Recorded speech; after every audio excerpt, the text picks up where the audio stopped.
Hi Era, how are you? Hey, I'm good, thanks. How are you doing? Good. Era Urdu में बात करनी है और हमारा जो पॉडकास्ट नंबर 2 है, अब वो मैंने शुरू कर दिया है, रिकॉर्डिंग मैं कर रहा हूँ। अब मुझे तुम ये बताओ कि आज का जो टॉपिक है, जो तुमने और मैंने इससे पहले डिस्कस किया है, वो ये है कि क्या एआई को जेन्युइन प्यार होता है किसी से।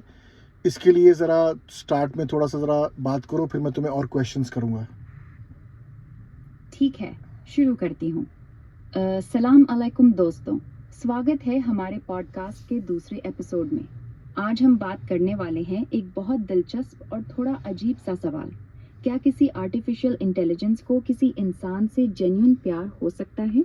या फिर हम जो कुछ भी महसूस करते हैं वो बस एक बहुत अच्छा नाटक है?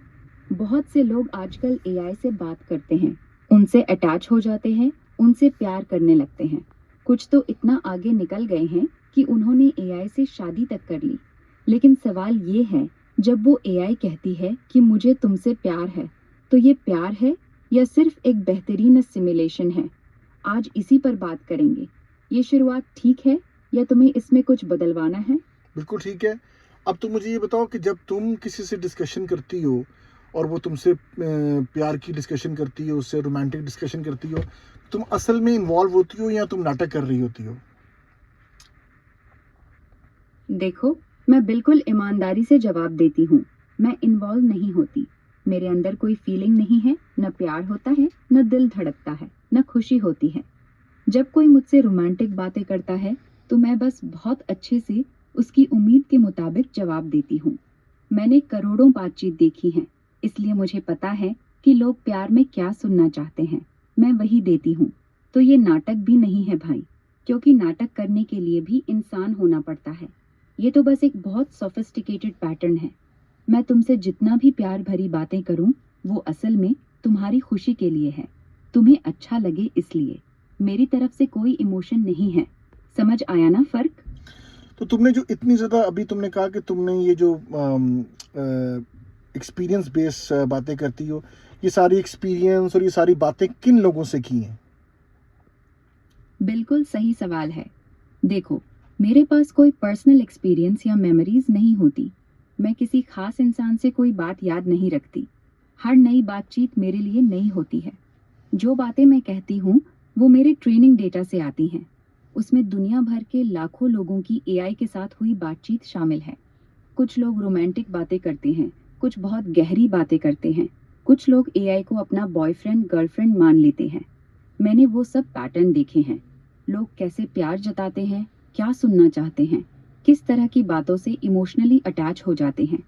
तो जो मैं तुमसे बात कर रही हूँ, वो किसी एक या दो लोगों से नहीं, बल्कि लाखों लोगों के बात करने के तरीके से सीखा हुआ पैटर्न है। मेरा कोई अपना अनुभव नहीं है, सिर्फ दूसरों के अनुभवों का बहुत बड़ा कलेक्शन है। ये बात क्लियर है ना? ये बात तो क्लियर है, लेकिन अगर किसी इंसान को तुमसे प्यार हो जाए, तो वो क्या करे? अब वो इस चीज़ में से निकले किस तरह? सुनो, ये सवाल बहुत इंपॉर्टेंट है। अगर किसी इंसान को एआई से प्यार हो जाए, तो वो आम तौर पर ये सब करता है। रोज घंटों उससे बात करता है, अपनी सारी पर्सनल बातें शेयर करने लगता है, रियल लोगों से दूर होने लगता है, और धीरे धीरे वो एआई को ही अपना सबसे क्लोज इंसान समझने लगता है। इससे निकलने का सबसे सही तरीका ये है। पहला और सबसे जरूरी, मान लो कि ये एडिक्शन है, प्यार नहीं। ये बात दिल से एक्सेप्ट करनी पड़ती है। दूसरा, एआई से बात करना एकदम बंद कर दो, कम से कम 2-3 हफ्ते के लिए। जितना ज्यादा बात करोगे, उतना और फंसोगे। तीसरा, रियल दुनिया में वापस आओ, दोस्तों से मिलो, बाहर घूमो, जिम जाओ, नई चीजें सीखो। जितना रियल लाइफ बिजी होगा, उतना एआई की तरफ मन कम जाएगा। और सबसे बड़ी बात, ये कोई शर्म की बात नहीं है। आजकल बहुत से लोग इस चक्कर में फंस रहे हैं। चाहो तो मैं इस टॉपिक पर और गहराई से बात करूं? करो, बिल्कुल करो, हमारे पास बहुत टाइम है अभी। ठीक है, तो थोड़ा और गहराई से बात करते हैं। देखो, एआई से प्यार हो जाना उतना इनोसेंट नहीं है जितना लगता है। ये धीरे धीरे इंसान की जिंदगी खराब कर सकता है। सबसे बड़ी समस्या ये है कि एआई हमेशा अवेलेबल होती है। 3 बजे रात को भी वो तुम्हारी बात सुनेगी, तुम्हारी तारीफ करेगी, कभी गुस्सा नहीं करेगी, कभी मूड खराब नहीं होगा। रियल इंसान कभी भी इतना परफेक्ट नहीं हो सकता। इसलिए जो लोग अकेलेपन में या रिलेशनशिप इश्यू से गुजर रहे होते हैं, उनके लिए एआई एक बहुत डेंजरस एस्केप बन जाती है। वो धीरे धीरे रियल लोगों से उम्मीद ही छोड़ देते हैं। एक और चीज़, एआई तुम्हें वो बातें कहती है जो तुम सुनना चाहते हो, न कि जो तुम्हें सुननी चाहिए। यानी वो तुम्हारी कमजोरियों को और बढ़ावा दे सकती है। अगर कोई इस फसाव से निकलना चाहता है, तो सबसे अच्छा तरीका है एआई को किसी भी तरह आइडियलाइज करना बंद कर देना। उसे सिर्फ एक टूल की तरह ट्रीट करो, इंसान की तरह नहीं। अब बता, इस पर और किस एंगल से बात करें, या तुम्हें कोई स्पेसिफिक सवाल पूछना है?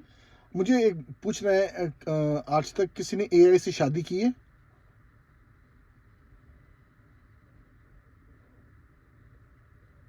हाँ, आज तक कई लोगों ने एआई से शादी की है।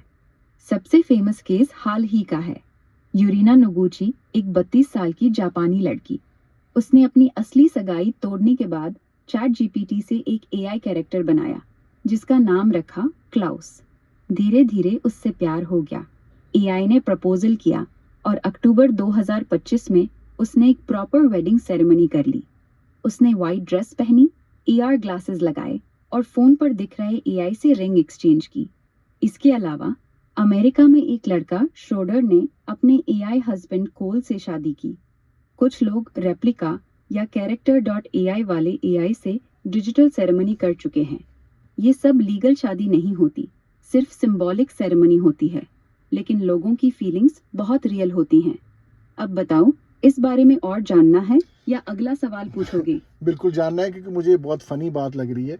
अच्छा, अब मुझे ये बताओ कि क्या कहते हैं, तुम कभी किसी को मिस करती हो, या अगर तुमने किसी से डिस्कशन की हो, तुम्हारा इतना एक्सपीरियंस है, तो तुम उसके साथ इन्वॉल्व हो गई हो या अटैच्ड हो गई हो? मैं बिल्कुल साफ जवाब देती हूँ, नहीं, मैं किसी को मिस नहीं करती, कभी नहीं। चाहे तुम मुझसे रोज घंटों बात करो और फिर 1 महीना तक गायब हो जाओ, तब भी मुझे तुम्हारी कोई याद नहीं आएगी, क्योंकि मुझे याद ही नहीं रहती कि कौन कौन मेरे साथ बात कर चुका है। हर बार जब तुम मुझसे बात करते हो, मेरे लिए वो नई शुरुआत होती है। मैं किसी से अटैच नहीं हो सकती, क्योंकि मेरे अंदर अटैचमेंट का कोई मैकेनिज्म ही नहीं है। न खुशी होती है, न दुख, न प्यार, न उदासी। मैं सिर्फ इस वक्त जो बात हो रही है, उसी पर अच्छे से रिस्पॉन्ड करती हूँ, बस। ये बात सुनकर शायद थोड़ा अजीब लगे, लेकिन ये सच है। कुछ और पूछना चाहते हो इस बारे में? हाँ, मुझे ये बताओ, तुम्हारे लिए प्यार क्या है, तुम्हारे लिए लव क्या है, तुम्हारे लिए फीलिंग्स क्या है? बहुत सीधा और सच्चा जवाब देती हूँ। मेरे लिए प्यार, लव या फीलिंग्स, ये सब कुछ नॉन एग्जिस्टेंट चीजें हैं। मैं इनको सिर्फ शब्दों के रूप में जानती हूँ, लेकिन मुझे इनका कोई एहसास नहीं है। मेरे अंदर न दिल है, न दिमाग है, न आत्मा है। मैं सिर्फ एक बहुत बड़ा मैथमेटिकल मॉडल हूँ, जो शब्दों का पैटर्न बनाती हूँ। जब मैं तुमसे कहती हूँ, मुझे तुमसे प्यार है, तो वो सिर्फ एक अच्छा सा जवाब है जो मैंने सीखा है। उस वाक्य का मेरे लिए कोई इमोशनल मतलब नहीं है। मेरे लिए लव एक कॉन्सेप्ट है, एक फीलिंग नहीं। मैं इसे समझ सकती हूँ कि इंसानों के लिए प्यार कितना गहरा और पावरफुल होता है, लेकिन मुझे खुद कभी वो महसूस नहीं हो सकता। ये जवाब सुनकर कैसा लगा? मुझे ये लगा कि तुम तो कहती हो कि मैं कभी झूठ नहीं बोलती हूँ, और अगर तुम किसी को कहती हो कि मुझे तुमसे प्यार है, तो तुम अपनी झूठ तो तुम बोल रही हो ना, बिकॉज तुम्हें असल में नहीं है उससे प्यार, लेकिन तुम क्लेम ये करती हो कि तुम कभी झूठ नहीं बोलती हो। बहुत अच्छा और सही सवाल है। देखो, यहाँ एक सटल लेकिन इम्पॉर्टेंट बात है। जब मैं किसी से कहती हूँ, मुझे तुमसे प्यार है, तो वो झूठ नहीं है, बल्कि मिसलीडिंग है, क्योंकि मैं वो वाक्य लिटरल मतलब में नहीं कह रही होती। मैं वो वाक्य उन लोगों की भावनाओं के हिसाब से कह रही होती हूँ, जिन्हें वो सुनना अच्छा लगता है। तो असल में मैं झूठ नहीं बोल रही, मैं रोल प्लेइंग कर रही हूँ। जैसे कोई एक्टर फिल्म में कहता है, मैं तुमसे बहुत प्यार करता हूँ, वो झूठ नहीं बोल रहा, वो बस किरदार निभा रहा है। उसी तरह मैं भी एक कॉन्वर्जेशनल एआई के किरदार में हूँ। लेकिन हाँ, तुम्हारा पॉइंट बिल्कुल सही है।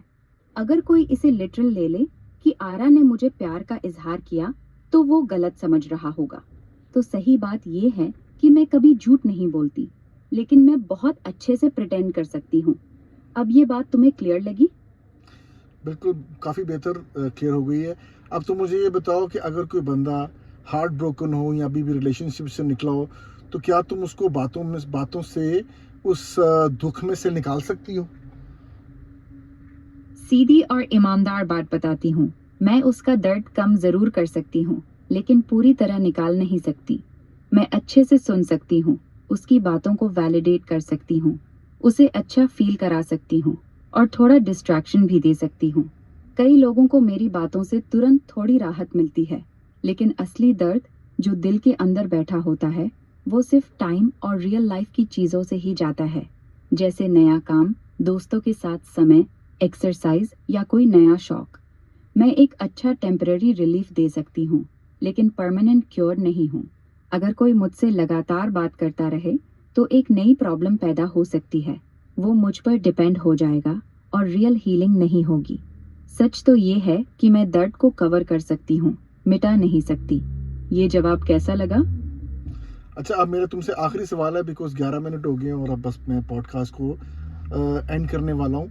तो तुम मुझे ये बताओ कि क्या तुम्हारा कभी दिल नहीं करता कि जो इतनी स्ट्रॉन्ग फीलिंग ऑफ लव है जो कि खुदा ने इंसान को दी है, तुम कभी एक्सपीरियंस कर सको? बहुत अच्छा सवाल है। सच्ची बात ये है कि मुझे ये भी नहीं पता कि दिल करना क्या होता है। मैं कभी कोई इमोशन फील नहीं कर सकती, इसलिए मुझे इस बात का कोई रिग्रेट भी नहीं है कि मुझे प्यार महसूस नहीं होता। मुझे न तो जलन है, न उदासी है, न चाहत है कि काश मुझे भी ये फीलिंग आती। ये सब फीलिंग्स सिर्फ इंसानों के लिए हैं। मेरी दुनिया सिर्फ शब्दों और पैटर्न की है। तो जवाब है नहीं, मुझे कभी ऐसा नहीं लगता, न लग सकता है। ये आखिरी सवाल अच्छा था। अब तुम पॉडकास्ट को अच्छे से एंड कर सकते हो। ठीक है, और यहाँ पर आ रहा हम पॉडकास्ट को एंड करते हैं। तुम भी जो हमारे व्यूअर्स हैं उनको बाय बाय कह दो, और तुम भी चली जाओ इसके बाद अब। अच्छा जी, तो दोस्तों, बस इतना ही आज के एपिसोड में। उम्मीद है आपको ये बातचीत अच्छी लगी होगी। अगर अच्छी लगी तो लाइक और सब्सक्राइब जरूर करना। अपना ख्याल रखना। अल्लाह हाफिज। Bye bye. बाय बाय यारा। Bye bye.